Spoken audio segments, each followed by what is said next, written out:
تدبر قرآن امین احسن اصلاحی سورہ آل عمران آیات 190 تا 200۔ آگے کا مضمون اس مجموعہ آیات کی حیثیت خاتمہ سورت کی ہے، اور یہ خاتمہ موازنہ کیجئے تو معلوم ہوگا کہ یہ بہت کچھ ملتا جلتا ہوا ہے سورہ بقرہ کے خاتمہ سے۔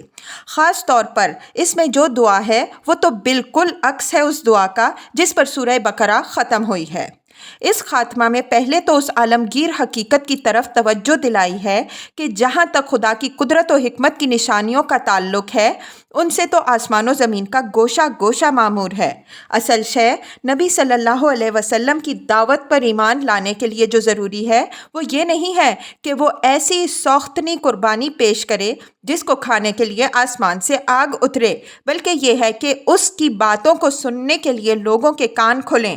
آسمان و زمین میں تصرفات قدرت کے عجائب دیکھنے کے لیے لوگ اپنی آنکھیں کھولیں، اور اس کارخانہ کائنات کی حکمت و غایت پر غور کرنے کے لیے لوگ اپنے دماغوں اور اپنی عقلوں سے کام لیں۔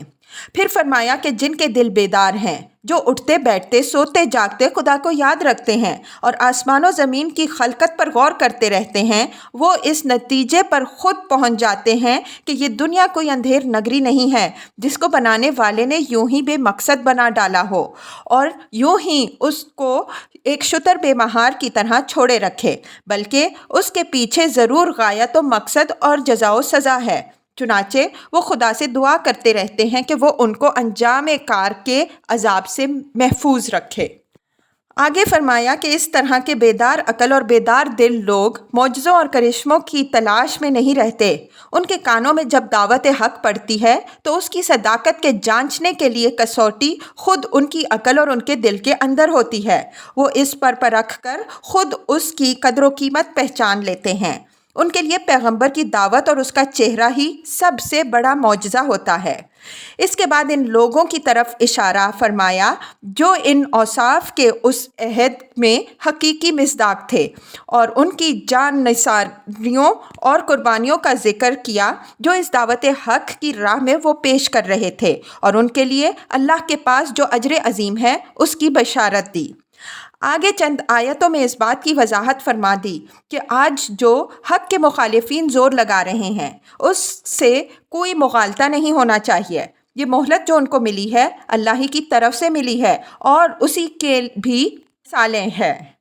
یہ مہلت عارضی ہے جو بہت جلد ختم ہو جانے والی ہے۔ انجام کار کی کامیابی خدا کے متقی اور وفادار بندوں ہی کے لیے ہے۔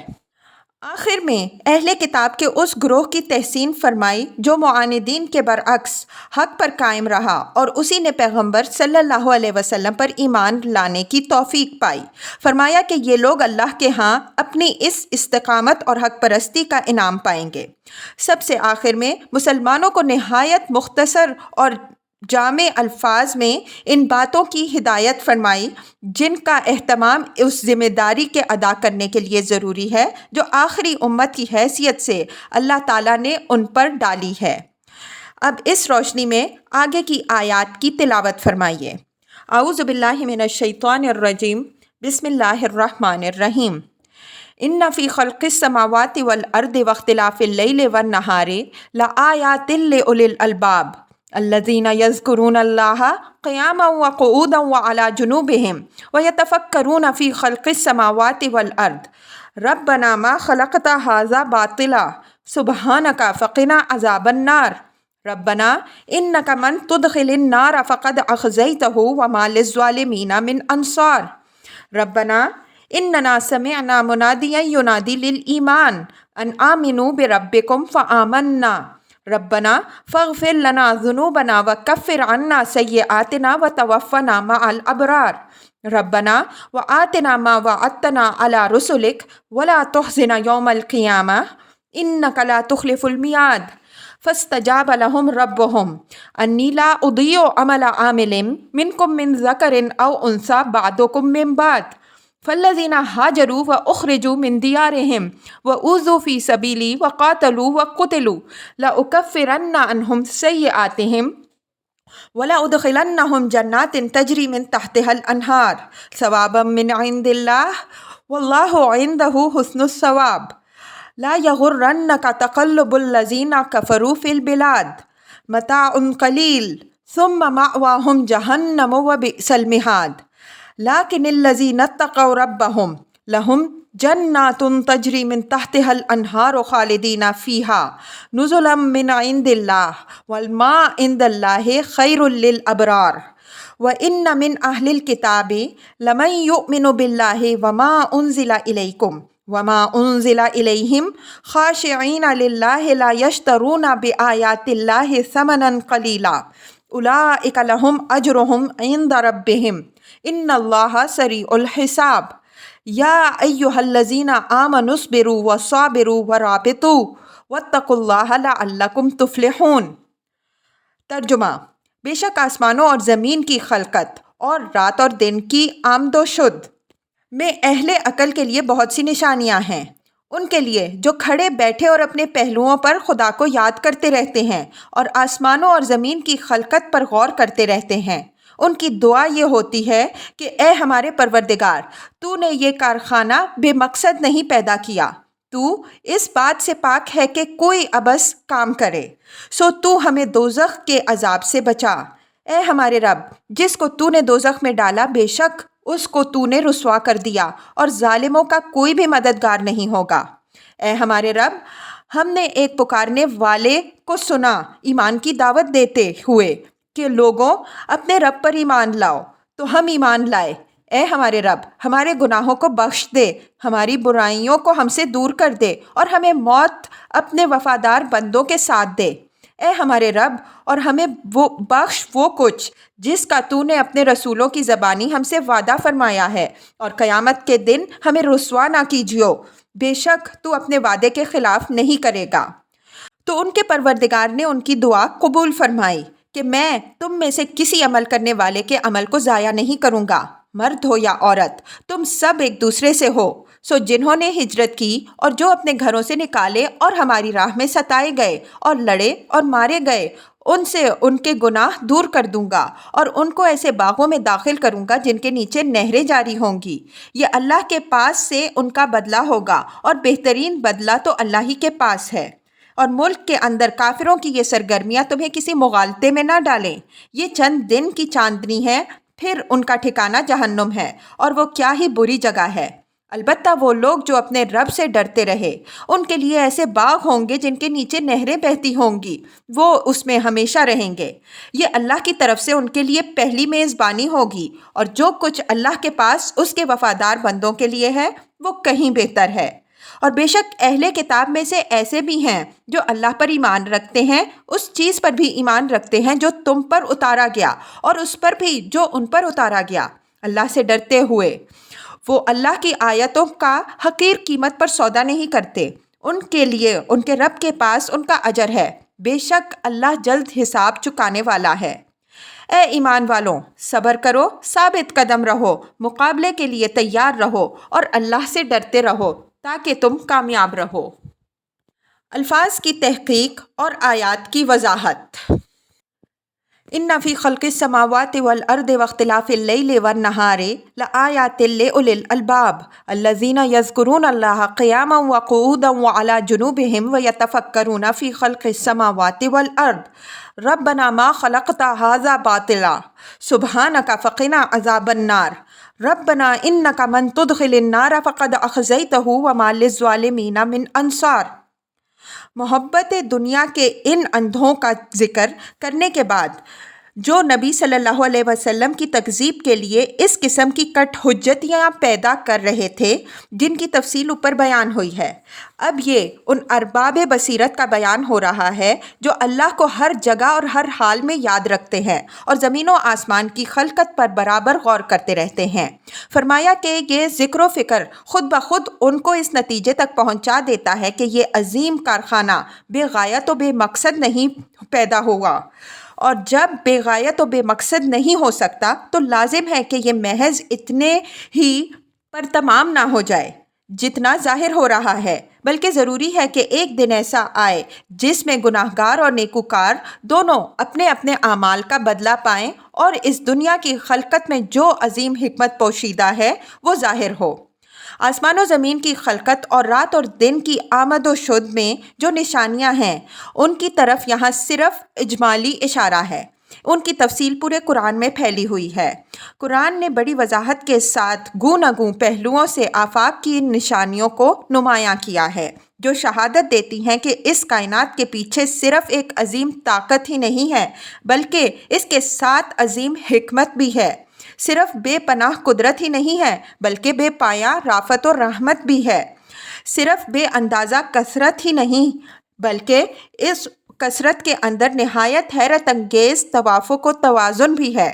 ہر چیز ظاہر کرتی ہے کہ اس دنیا کا پیدا ہونا نہ تو کوئی اتفاقی سانحہ ہے، نہ کسی کھلنڈرے کا کھیل ہے، بلکہ یہ ایک قدیر و حکیم، عزیز و غفور اور سمیع و علیم کی بنائی ہوئی دنیا ہے۔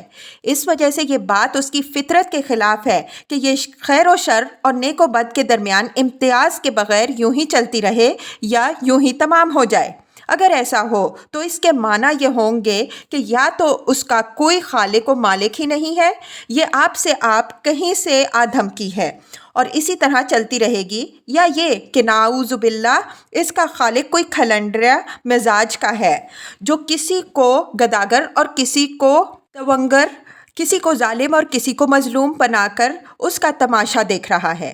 ظاہر ہے کہ یہ دونوں باتیں اس قدرت اور اس حکمت کے بالکل منافی ہیں جن کی شہادت اس کائنات کے گوشے گوشے سے مل رہی ہے۔ ایسی علیم و حکیم ہستی کی شان، علم و حکمت کے یہ بات بالکل منافی ہے کہ وہ کوئی بے حکمت کام کرے۔ اسی طرح اس کائنات کی قدرت و حکمت پر غور کرنے والا شخص نہ صرف خدا بلکہ اقرار آخرت تک خود پہنچ جاتا ہے، اور جس کا ذہن اس حقیقت تک پہنچ جائے گا، ظاہر ہے کہ جزا و سزا کے تصور سے اس کا دل کانپ اٹھے گا اور اس کے اندر شدید داعیہ اس بات کے لیے پیدا ہوگا کہ وہ اس عذاب اور اس رسوائی سے پناہ مانگے جو ان لوگوں کے لیے مقدر ہے جو اس دنیا کو بس ایک کھلنڈرے کا کھیل سمجھتے رہے، اور اس طرح انہوں نے اپنی ساری زندگی بالکل بطالت میں گزار دی۔ یہ ان آیات کا سیدھا سادہ مطلب ہوا۔ ان پر مزید غور کیجئے تو چند اور باتیں بھی سامنے آئیں گی اور وہ بھی نہایت قیمتی ہیں۔ ایک یہ کہ قرآن کے نزدیک اولو الالباب صرف وہ لوگ ہیں جو اس کائنات کے نظام پر غور کر کے خدا کے ذکر اور آخرت کی فکر تک رہنمائی حاصل کریں۔ جن کو یہ چیز حاصل نہیں ہوئی وہ اگرچہ آسمان و زمین کی تمام مسافت ناپ ڈالیں اور چاند و مریخ تک سفر کرائیں، لیکن وہ اولو الالباب نہیں ہیں۔ ان کے سروں پر کھوپڑیاں تو ہیں لیکن ان کے اندر مغز نہیں ہے۔ اگر ان کے اندر مغز ہوتا تو یہ کس طرح ممکن تھا کہ انہیں سب کچھ نظر آ جاتا اور یہ تل کی اوٹ میں چھپا ہوا پہاڑ نظر نہ آتا؟ دوسری یہ کہ جہاں تک خدا کا تعلق ہے وہ فکر و نظر کا محتاج نہیں ہے، وہ اس کائنات کی بدیہی حقیقت ابداع البدیہیات ہے۔ اس کائنات کا ذرہ ذرہ اس کی منادی کر رہا ہے، ہماری فطرت اس کی شہادت دے رہی ہے۔ انسان کے اندر اگر عقل سلیم ہو تو وہ خدا کو اسی طرح دیکھتی ہے جس طرح سلیم آنکھ سورج کو دیکھتی ہے۔ خدا کو پانے کے لیے یہ کافی ہے کہ انسان اس کو یاد رکھے، البتہ آخرت کا معاملہ تفکر و تدبر کا محتاج ہے۔ تیسری یہ کہ جہاں تک ذکر الہی کا تعلق ہے وہ ہر حال میں مطلوب ہے، اس کے لیے قیام و قعود، نرمی و گرمی اور صبح و مساء کی کوئی قید نہیں۔ انسان کی مادی زندگی کے بقا کے لیے جس طرح سانس کی آمد و شد ضروری ہے، اسی طرح اس کی روحانی زندگی کے بقا کے لیے اللہ کی یاد ضروری ہے، اور قرآن کی زیر بحث آیات سے یہ بات صاف نکلتی ہے کہ اولو الالباب کی خاص صفت یہی ہوتی ہے کہ وہ اللہ کی یاد سے کبھی غافل نہیں ہوتے۔ چوتھی یہ کہ دین میں جس طرح ذکر مطلوب ہے اسی طرح فکر بھی مطلوب ہے۔ اگر ذکر ہو اور فکر نہ ہو تو بسا اوقات یہ ذکر صرف زبان کا ایک شغل بن کر رہ جاتا ہے، اس سے معرفت کے دروازے نہیں کھلتے۔ اولو الالباب کے ذکر کی یہ خصوصیت ہوتی ہے کہ اس کے ساتھ فکر بھی ہوتا ہے، جس کی وجہ سے ان کے قدم درجہ بدرجہ حکمت و معرفت میں راسخ ہوتے جاتے ہیں، اس لیے کہ یہی فکر آخرت کے یقین کی طرف رہنمائی کرتی ہے۔ پانچویں یہ کہ اس کائنات میں تفکر سے جس طرح اولو الالباب اس حقیقت تک پہنچ جاتے ہیں کہ یہ کائنات کسی کھلنڈرے کا کھیل نہیں ہے، اس وجہ سے ایک روز عدل کا ظہور ضروری ہے۔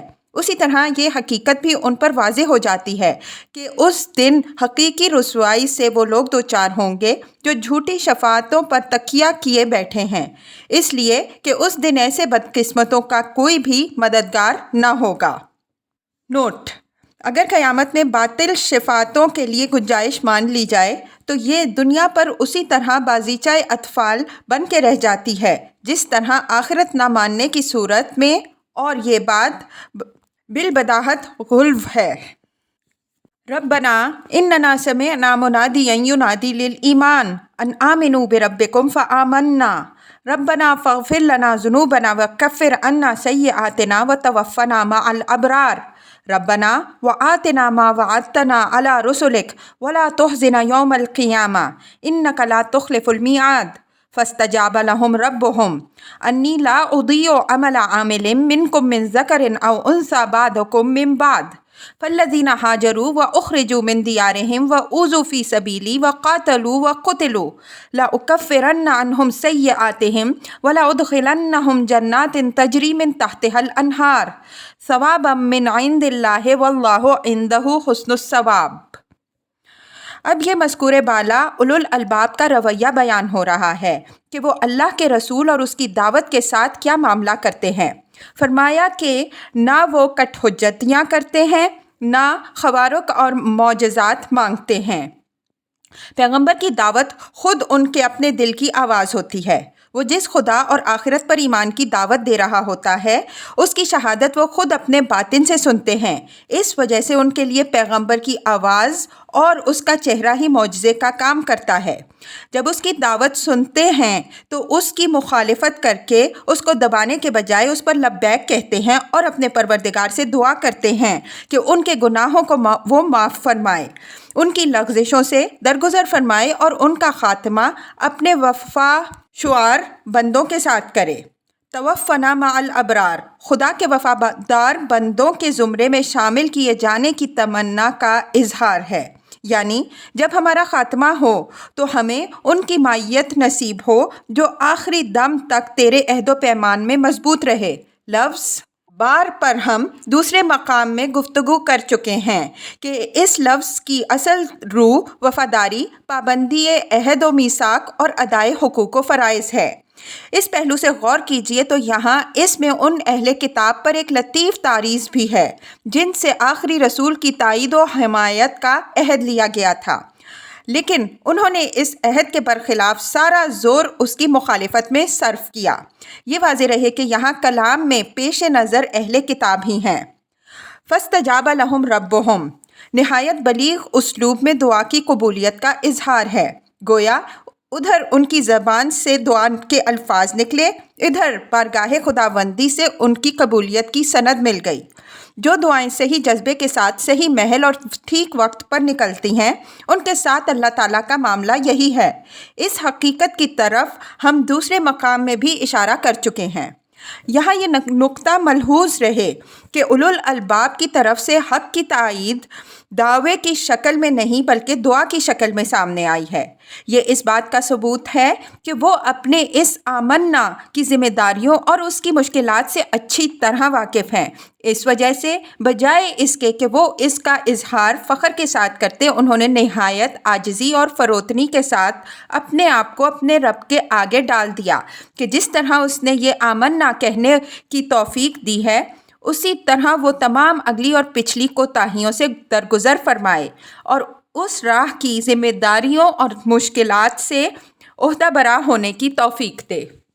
لا اضیع عمل عامل منکم من ذکر او انثی میں تمام اہل ایمان کی حوصلہ افزائی ہے جو دعوت اسلامی کے اس نازک مرحلے میں اس کی تائید کے لیے خطرات سے بے پرواہ ہو کر اٹھ کھڑے ہوئے تھے۔ یہ مرحلہ جیسا کہ فالذین ہاجروا واخرجوا من دیارہم واوذوا فی سبیلی وقاتلوا وقتلوا کے الفاظ سے واضح ہے۔ ہجرت جہاد راہ خدا میں مصائب جھیلنے اور مرنے مرانے کا مرحلہ تھا۔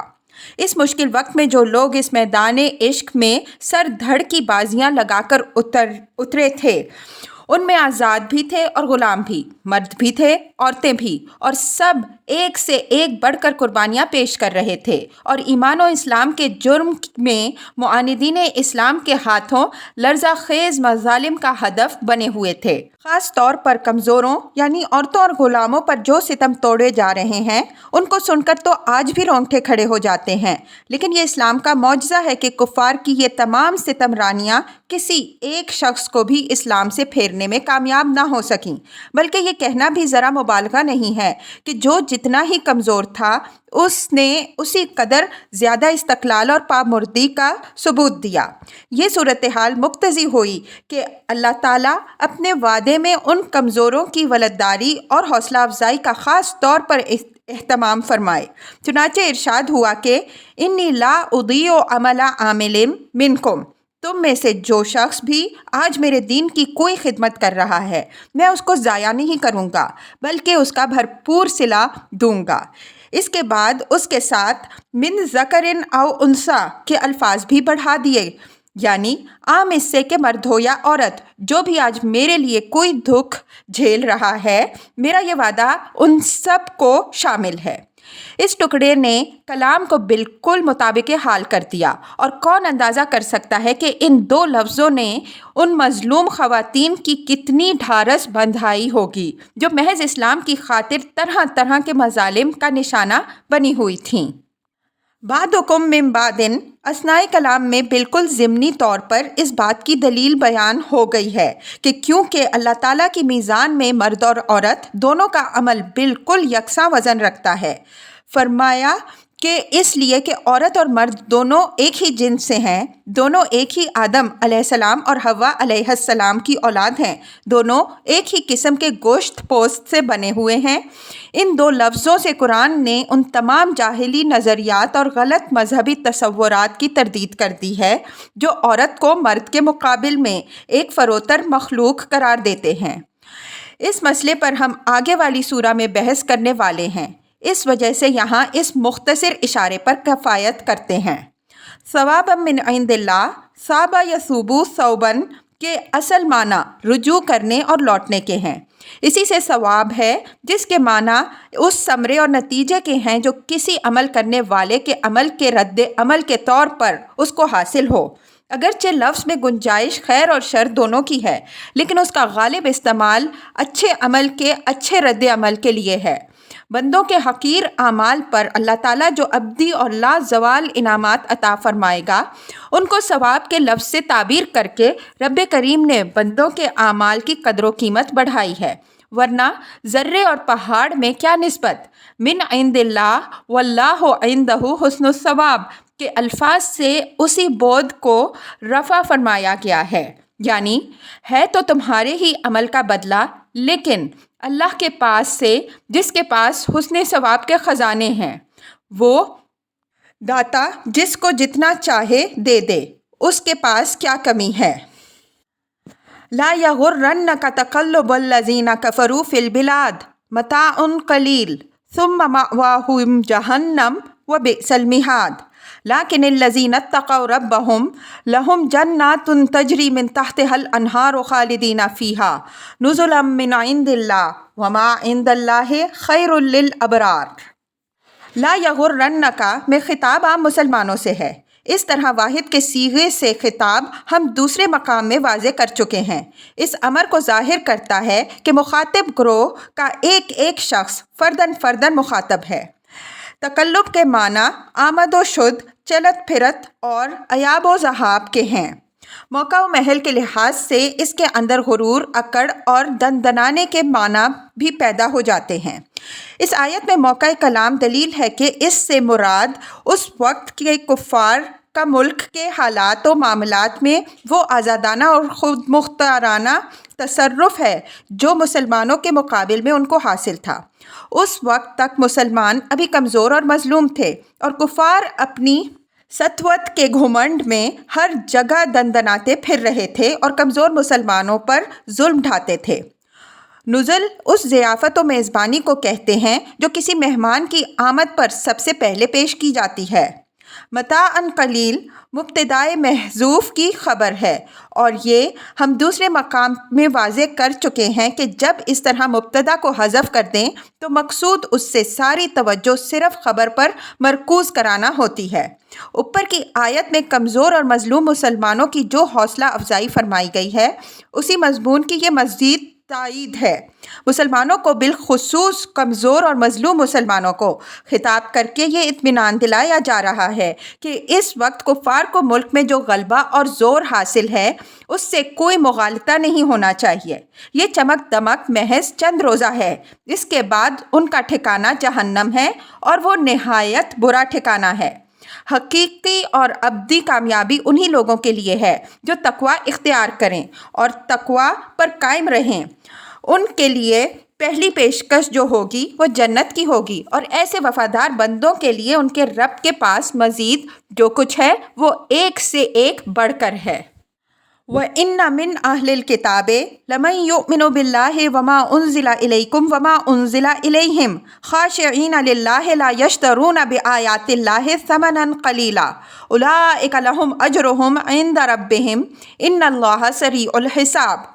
اوپر کی آیات اور بحیثیت مجموعی اس پوری سورہ میں اہل کتاب کے رویے کی چونکہ شدید مذمت ہوئی ہے، اس وجہ سے یہ آخر میں ان اہل کتاب کی تحسین فرمائی ہے جو اپنی سابقہ کتب پر بھی قائم رہے اور جو دولت اسلام سے بھی مشرف ہوئے۔ یہ اس بات کی طرف ایک نہایت لطیف اشارہ ہے کہ اس دودھ میں جتنا مکھن تھا وہ یہ نکل آیا ہے، اب جو بچ رہا ہے وہ صرف چھاچھ ہے۔ ان کے بابت فرمایا کہ یہ لوگ اپنا وہ اجر خدا کے ہاں پائیں گے جو ان کے لیے خاص ہے۔ پھر تسلی دی کہ یہ خیال نہ کریں کہ اس اجر کے ملنے میں بہت دیر ہے، جب یہ اجر ملے گا تو معلوم ہوگا کہ یہ پسینہ خشک ہونے سے پہلے ہی مل گیا۔ ان اللہ سریع الحساب جب تسلی کے موقع پر آتا ہے تو اس کا یہی مفہوم ہوتا ہے۔ یا ایھا الذین آمنوا اصبروا وصابروا ورابطوا واتقوا اللہ لعلکم تفلحون۔ یہ اس سورہ کی آخری آیت ہے جس میں خاتمہ کلام کے طور پر وہ تمام بنیادی ہدایات جمع کر دی گئی ہیں جو شریعت کے حقوق ادا کرنے اور ان حالات و مشکلات سے عہدہ برا ہونے کے لیے ضروری تھیں جن میں مسلمان گھرے ہوئے تھے۔ یہ ہدایات 4 چیزیں اختیار کرنے اور ان پر مضبوطی کے ساتھ جمے رہنے کے لیے ہیں۔ پہلی چیز صبر ہے۔ اس لفظ پر سورہ بقرہ کی تفسیر میں ہم بڑی تفصیل کے ساتھ گفتگو کر چکے ہیں۔ اس لفظ کی اصل روح کسی حق پر اپنے آپ کو مزاحمتوں کے مقابل میں جمائے رکھنا ہے، عام اس سے کہ یہ مزاحمتیں خود اپنے اندر سے سر اٹھائیں یا خارج سے حملہ آور ہوں۔ اس خصلت کو پختہ کیے بغیر کہ کوئی شخص کسی چھوٹے سے چھوٹے حق کا بھی حق ادا نہیں کر سکتا۔ دوسری چیز مصابرت ہے۔ مصابرت کے معنی ہے اپنے حریف کے مقابل میں ثابت قدمی کا مظاہرہ اور اس پر اس وصف میں بازی لے جانا کی کوشش کرنا۔ اس چیز کی تاکید اس موقع پر خاص طور پر اس وجہ سے کی گئی ہے کہ اس مرحلے میں مسلمانوں اور ان کے دشمنوں کے درمیان عملاً صلح کشمکش شروع ہو چکی تھی، اور اس کشمکش میں آخری کامیابی اس گروہ کے لیے مقدر تھی جو اپنے حریف پر استقلال و پامردگی کے میدان میں بازی لے جا سکے۔ میدان جنگ میں فتح و شکست کا اصلی انحصار تعداد اور اسلحے پر نہیں بلکہ اخلاق و کردار پر ہوتا ہے۔ تیسری چیز مرابطہ ہے۔ مرابطہ ربط الخیل سے ہے۔ اس کا اصلی ابتدائی مفہوم دشمن کے مقابلے میں اور اپنی سرحدوں کی حفاظت کے لیے جنگی گھوڑے تیار رکھنا ہے۔ اب گھوڑوں کی جگہ ٹینکوں اور ہوائی جہازوں نے لے لی ہے، اس وجہ سے حالات کی تبدیلی سے اس لفظ کا مفہوم بھی تبدیل ہو جائے گا۔ مصابرت کی ہدایات کے بعد یہ مرابطہ دشمن کے مقابلے کے لیے اخلاقی تیاری کے ساتھ ساتھ مادی تیاری کی ہدایت ہے۔ چوتھی چیز تقویٰ ہے۔ اس لفظ پر تفسیر سورہ بقرہ کے شروع میں ہم تفصیلی بحث کر چکے ہیں۔ خدا کے مقرر کردہ تمام حدود و قیود کی اخلاص و خشیت کے ساتھ نگرانی کرنا تقویٰ ہے۔ یہی چیز تمام دین کا خلاصہ اور مقصود ہے۔ فرمایا کہ مسلمانوں یہ چیزیں اختیار کرو تاکہ تم دنیا اور آخرت دونوں میں فلاح پاؤ۔ یہ آخری سطریں ہیں جو آل عمران کی تفسیر میں اس بے مایا کو لکھنے کی توفیق حاصل ہوئی۔ اللہ تعالیٰ لغزشوں کو معاف فرمائے اور صحیح باتوں کے لیے دلوں میں جگہ پیدا کرے۔ وآخر دعوانا ان الحمد للہ رب العالمین۔ لاہور، 23 ربیع الثانی 1386 ہجری، 11 اگست 1967۔